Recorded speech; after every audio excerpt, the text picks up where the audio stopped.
Time now for a look at the biggest sporting events taking place, and we're joined in the studio by sports broadcaster Paul Coyte. Nothing to talk about at the moment, really. No, not really. No, it's just a bit of wind and that's it. Kite flying is probably the future of sport now, and that's about all. Go on, a bit UEFA.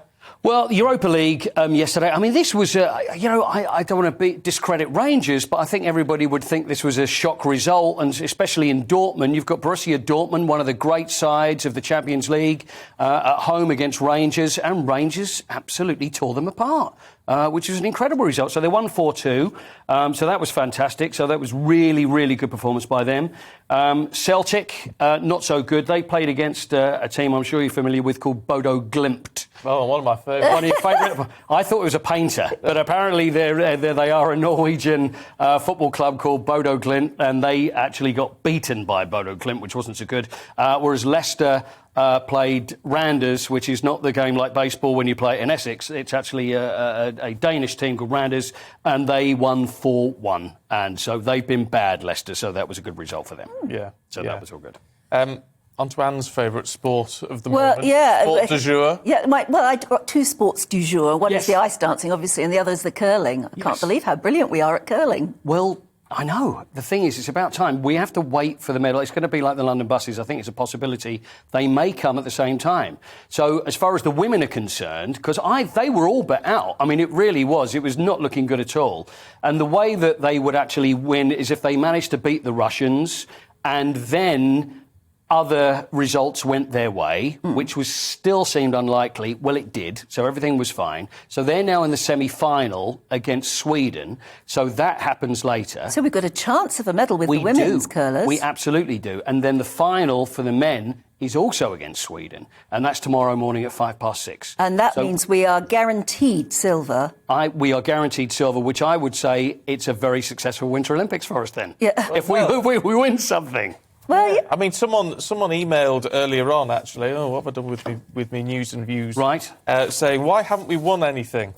Why haven't we won a thing so far? OK, you know what, there is a theory. There is a theory about that, and, well, that's actually quite a few. This is from Tony. OK, Tony. I think one of the things is, obviously, winter sports is not really our thing. We don't really have enough snow to be taking on Norway and Switzerland and Russia, etc., etc. But the other thing that actually has made a difference is probably COVID, because a lot of our athletes would then go abroad and they would train in the right climes. They would be involved in... Yes. That stopped them so for a their year. travel has been restricted. Exactly. Yeah. So then, I mean, we've had a lot of bad luck as well, which we always seem to do. No matter what sport it is, it could be the Eurovision Song Contest and still we'll have bad luck. It's just one of those things that goes along with What about things like ice dancing, though? I mean, we always used to get medals. We look at John Curry, we had Robin Cousins, Torvill and Dean. For some reason, that's just not the same. But then again, if you look at the coach...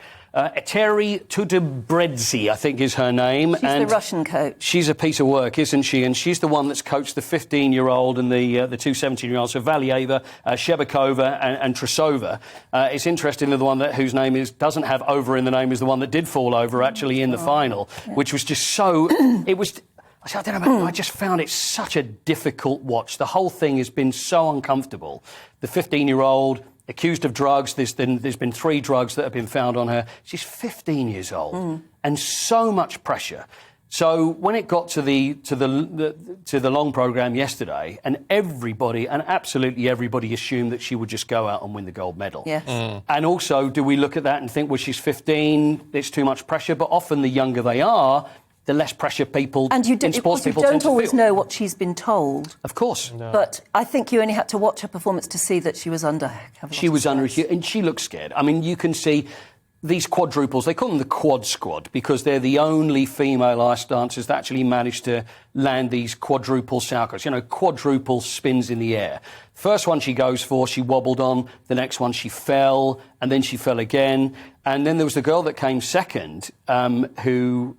managed to land 5 of these.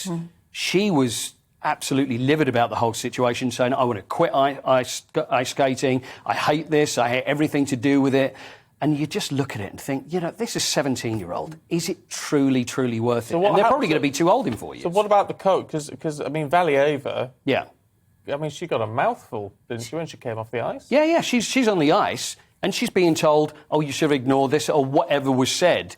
But You don't She imagine... has a reputation, this coach, for being very excessively hard. Of course, and we've seen that in a lot of sports, and probably in particularly the in Eastern Bloc over the year, going back a long ways. With gymnastics as well, we've seen it. She sat there, and you could see she had her arm round her.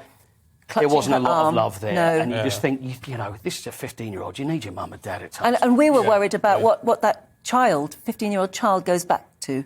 I mean, does she go back branded a failure, or will she get the love and support she needs? You worry. I sort of doubt it, really. I'll be surprised, and I think in another 4 years' time for the next Olympics, will she be around? Will any of those three be around? Will the coach be now thinking, right, I've got some 13-year-olds now that are better than you, can probably spin 5 times, you're out the door. Yeah. And it's just so much work and so much time and so much heartache and pain that they're going to... I'm doing a song here, but they get to the end of this, and it's like you're left with nothing. And was it you that was actually the person that wanted the drug? You're a 15-year-old. There's no way it was down to this. If we were to look at our record now and say, why aren't we getting the ice dancing medals that we used to get? Right. Is it because we're not putting enough money into it? Or is it because you simply can't, up against coaches like the woman whose name I can't pronounce, up against that, we wouldn't stand a chance anyway? Well, we can look back on athletics, we can look back on a lot of sports, going back 20, 30 years, and especially when drugs were rife with the Eastern Bloc. And you think, well, I mean, there is even world records. I mean, I'm going off slightly, but we look at like a 400-metre world record, which still stands from 40 years ago. We know why. Everybody knows why. You can't compete against that. But also there's another matter of funding. There's going to be a situation where there's going to be arguments that are saying, well, look, we've given £20 million there to our Winter Olympics. How comes that's not succeeded? Do you then take it away and say you're not going to get it this time? The bobsleigh, we've got people in the bobsleigh, and I've spoken to these fellas that have tried to get their own funding. This is not a cheap sport to be involved in. And they're going round, they're getting sponsored by people, they're having to just raise all their own money because they haven't got enough money to be able to do it. So to actually get anywhere, and they do pretty well considering the funding that they're given, it's just not there. So what do? Do we give all the money and then go, right, there's even more, let's have more success, or take it as it is? Well, maybe that's one we throw out to everybody watching at the moment. Stick with the curling. GBNews. Stick with the curling. What do you do? Do we sink more money into it or say, oh, we're no good at winter sports? I sort of think it's throwing good money after bad, personally. When we're short of money, everyone's desperate for a bit of money. The NHS and schools and everybody else need more money. It's just throwing good money after bad. GBVIEWS at gbnews.uk. Let us know. Paul Coyte.